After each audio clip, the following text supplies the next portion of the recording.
My thanks to Bring Me to Life Radio, and welcome to the Cinema Scribe.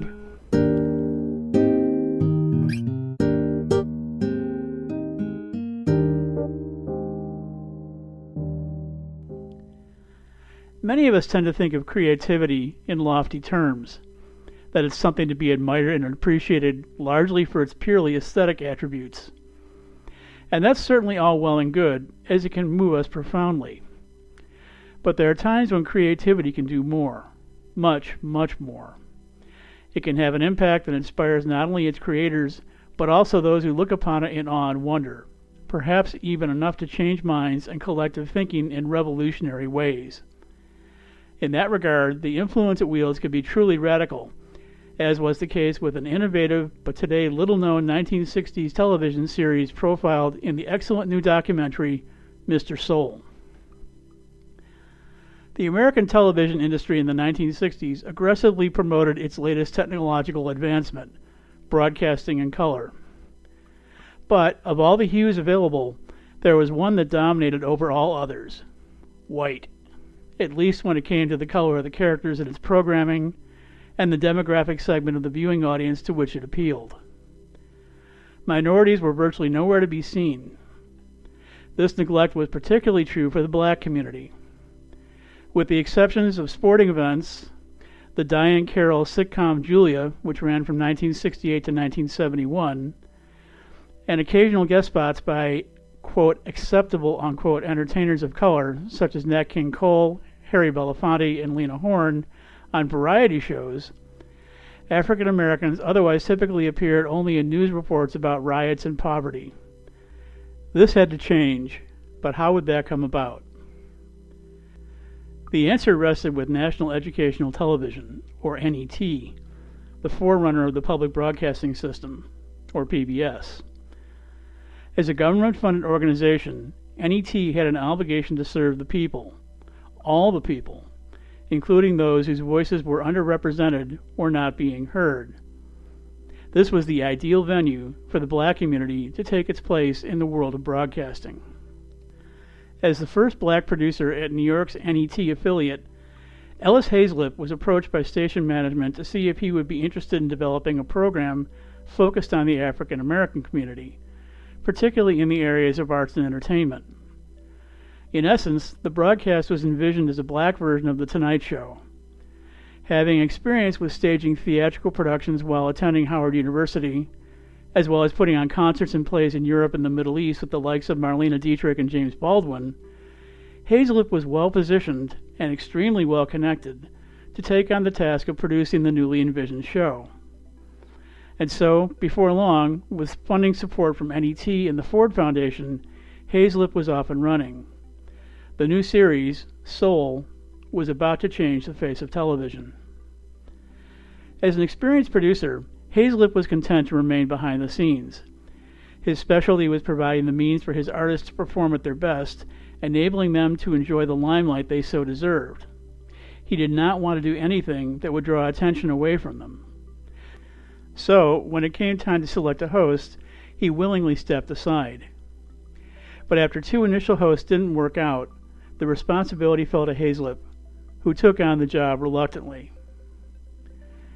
Even though Hazlip was experienced as a producer, he was not trained as an interviewer. He was somewhat reserved and rather cerebral, qualities one wouldn't readily consider integral to being a television show host. And as he initially assumed the position, he was noticeably awkward and lacked charisma. However, as time passed, he grew into the job, a development aided by the phenomenal array of guests that he and his staff assembled to appear in every episode of the program. What's more, since he made it possible for his guests to shine in their own right, their performances helped to camouflage whatever deficiencies he may have had in the role of host. Most importantly, though, even as he developed as a host, he did the same for Soul that he did for all of his prior productions. He let the talent show their stuff and never upstaged their work. He was indeed an impresario, but one without a need to stand out himself or to let his ego get in the way. What was most impressive, though, was the work he accomplished through his stint with Soul. He helped launch the careers of countless emerging black artists in music, literature, poetry, dance, and acting, while also featuring established figures in those areas. This was revolutionary not only for the fact that the show featured Afrocentric artists, but also that it included segments on things like poetry and dance at all, arts that mainstream television completely overlooked. No one would have seen programming like this on the three major networks of the day. Hazlitt's lineups were truly impressive. During the show's run, he featured musical performances by the likes of Ashford and Simpson, Harry Belafonte, Melba Moore, Dr. Billy Taylor, Stevie Wonder, Billy Preston, Kool and the Gang, Harold Melvin and the Blue Notes, Teddy Pendergrass, Patti LaBelle, Gladys Knight and the Pips, the Delphonics, Black Ivory, Al Green, Bill Withers, Earth, Wind and Fire, Hugh Masekela, Roberta Flack, Jerry Butler, and Curtis Mayfield, to name a few. Among the actors and actresses who appeared were Novella Nelson, Sidney Poitier, Cicely Tyson, Ruby Dee, Ossie Davis, Arsenio Hall, and dancer Carmen de Lavallade. Poets and authors played a major role too, including Amiri Baraka, Nikki Giovanni, The Last Poets, James Baldwin, Toni Morrison, and Maya Angelou. And that's just the tip of the iceberg. Hazlitt also gave voice to African American politicians and activists at a time when it was difficult for them to be heard. He made it a point not to restrain them either, allowing them to speak their minds and express their frustration, something that never would have made it on the air on the networks. He featured interviews with the likes of Kathleen Cleaver, the wife of Eldridge Cleaver and Communications Secretary of the Black Panther Party, Georgia Jackson, activist and mother of deceased Black revolutionary George Jackson, and Stokely Carmichael, civil rights activist and organizer of the Pan-African movement. Hazlitt also engaged in on-air conversations with Nation of Islam leader Louis Farrakhan and with boxer Muhammad Ali, who, at the time, was fighting attempts at being drafted for service in Vietnam due to his conscientious objector status. Given that Soul was featuring programming found nowhere else on TV, it developed a captive audience with its core viewership. It's estimated that 65% of the nation's African American community tuned in for its weekly broadcast from 1968 to 1973. This immense popularity truly set its ratings apart from those of mainstream network offerings, quite a feat at a time when viewing options were considerably more limited. But with such a devoted following, why did it only last 5 seasons? Because Hazlitt was willing to give voice to his guests, this practice did not always set well with large segments of mainstream society. While black viewers were taking tremendous pride in having their uncensored views finally heard, it made others uncomfortable, most notably many white Americans. They were afraid of what the show's more controversial guests might stir up, especially at a time of such tremendous racial volatility. Hazlitt himself was somewhat controversial too, given that he wasn't afraid to admit that he was an openly gay man, a rare commodity in mainstream society at the time. Many were concerned about what public television might be unleashing through this dangerously provocative show, especially since it was being funded with taxpayer dollars. With the election of President Richard Nixon in 1968, the U.S. began taking a more conservative turn in its politics in the wake of the turmoil of the now waning decade, and the new chief executive was only too willing to comply with this change. Little by little, alternative voices of all kinds, but especially in the black community, were being quietly but systematically squelched. Funding for community programming in all areas was being cut, and eventually that included minority broadcasting efforts. And Soul, unfortunately, became the prime target. In 1973, the Corporation for Public Broadcasting announced that the show would not be included in its funding allocations for the forthcoming year. Because of the show's tremendous popularity, many wondered why such a seemingly successful production would be cut off in its prime. There was considerable speculation, though no definitive answer was forthcoming. That is, until the release of this film, which includes an excerpt from Nixon's infamous Oval Office tapes, in which he and his advisors openly discussed how to silence black voices in the media. In an effort to make African Americans invisible once again, that discussion eventually led to the decision to cut the funding for minority broadcasting like Soul, no matter how successful such programming might have been. However, Even though Soul had a shorter run than most would say it deserved, it opened a new door for the future. Were it not for that groundbreaking series, American television never would have seen the emergence of programming like The Arsenio Hall Show and The Oprah Winfrey Show, as well as the many comedy and dramatic offerings featuring black performers in lead and supporting roles. That's the legacy that Mr. Soul celebrates. Through interviews with some of Hazlip's guests and collaborators, as well as those who have assessed the program's social impact, viewers gain eye-opening insights into the significance of the show and the man who brought it to life. The wealth of extremely well-preserved archive footage is astounding and is alone worth the price of the ticket.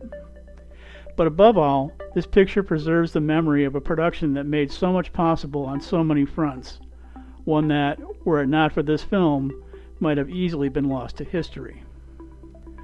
This excellent, informative, and entertaining documentary tells a truly captivating story. In addition to paying homage to the show, Mr. Soul presents a fitting tribute to its creator and host, a pioneer whose attainments have not been recognized as widely as they should have been.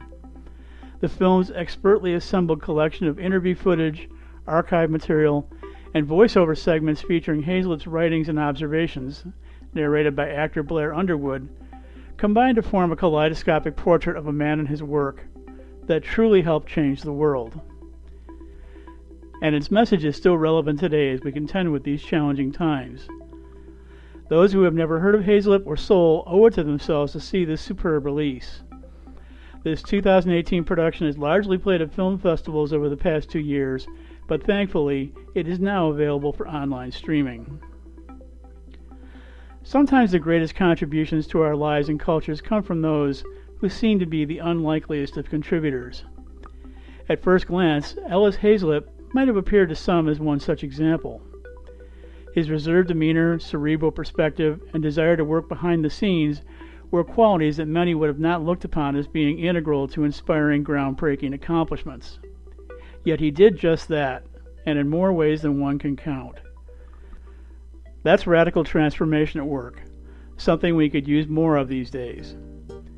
One can only hope that there are aspiring visionaries out there who will be so moved by this film that they're eager to follow suit and change the world in their own way. I'm Brent Marchant, the Cinema Scribe. Thanks for listening. A lifelong movie fan and longtime student of metaphysics, Cinema Scribe Brent Marchant is the award-winning author of Get the Picture, Conscious Creation Goes to the Movies, Consciously Created Cinema, The Movie Lover's Guide to the Law of Attraction, and Third Reel Conscious Creation Goes Back to the Movies, all of which provide reader-friendly looks at how the practice of conscious creation, also known as the Law of Attraction, is illustrated through film. Brett maintains an ongoing blog about metaphysical cinema and other self-empowerment topics through his website, www.brentmarchant.com. He's also the movie correspondent for the Good Radio Network and New Consciousness Review Magazine and Radio, with additional writing contributions to Smart Women's Empowerment, The Happy Guide, Library Journal, Belief Net, Vivid Life, New Age News, and Master Heart Magazine. Brett holds a BA in Magazine Journalism and History from Syracuse University. Again, check him out at www.brentmarchant.com.